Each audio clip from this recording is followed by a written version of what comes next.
my day. Watching buildings get torn down at Norfolk State University. It's about as exciting as it gets here.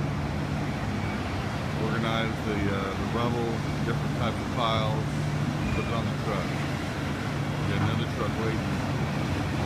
Right now they're trying to figure out the water situation to minimize the dust. They're getting it done there. And this is the deal. Fun stuff. I think they stopped because I'm videotaping and they're not using water.